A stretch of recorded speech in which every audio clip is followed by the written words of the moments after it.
Characteristics of chalk and clay. Chalk is generally a tough rock. This is due to how porous it is. Porous means that the water passes through the chalk, so there is little surface streams and few resurgences. Chalk is mainly formed in upland areas. The main features of these places are rolling hills and stark slopes. Chalk is weathered by freeze-thaw weathering. Chalk is a permeable rock, which allows water to pass through it. Clay. Clay is a sedimentary rock that is formed under the sea. Weak rocks when it is wet and slides down. Clay is impermeable, therefore it doesn't let water flow through it. The land that clay lies on is flat. Therefore people use it for farming and housing settlements. Also, valleys are formed, then easily eroded.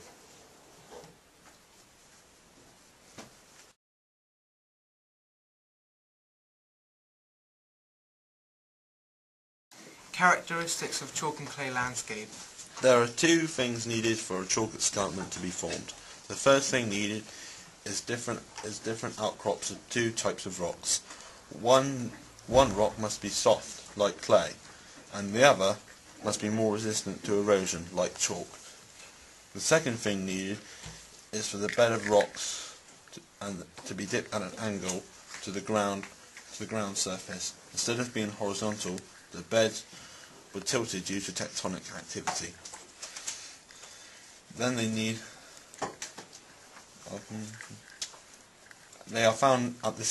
escarpments are found at the south of England. The clay is eroded quickly, and the chalk, as the clay is eroded down to a veil. The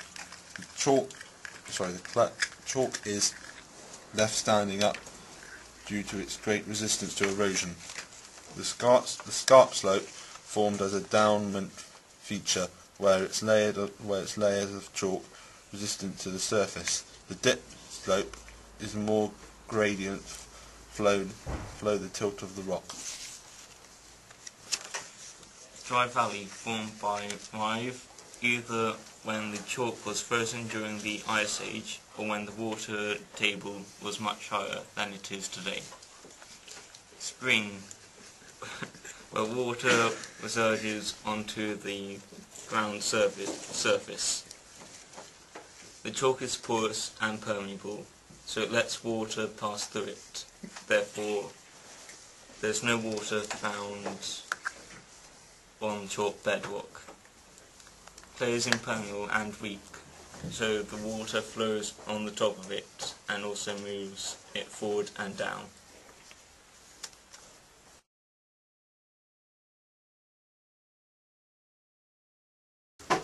How does chalk and clay keep Londoners supplied with water?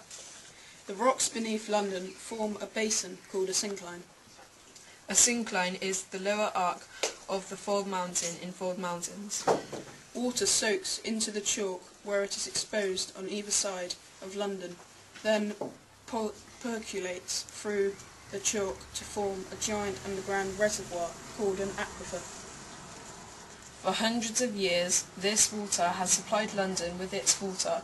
The aquifer is carefully managed by the Environment Agency to ensure that its use is sustainable. In the 1960s, industrial use, meaning factories caused by water, caused the water table to drop 88 metres below sea level, which resulted in some seawater contamination. Since the 1990s, following careful management with reduced demand from the industry, the water table has risen by as much as 3 metres a year.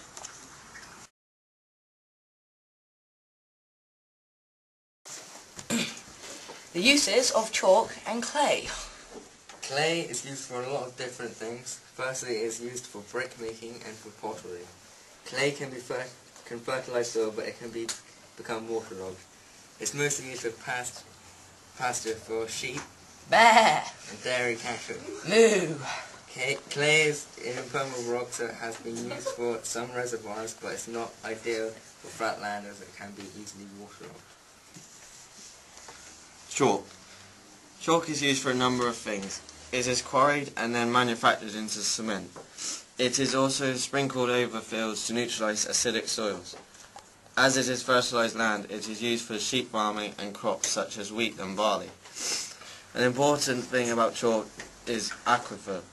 Aquifers are an important storage of water underground. As the chalk is permeable, water soaks through the chalk and then into an underground reservoir. As the clay is impermeable, it stops the water going any further. It is sucked up as a water supply. A well-known aquifer is the London Basin Chalk Aquifer.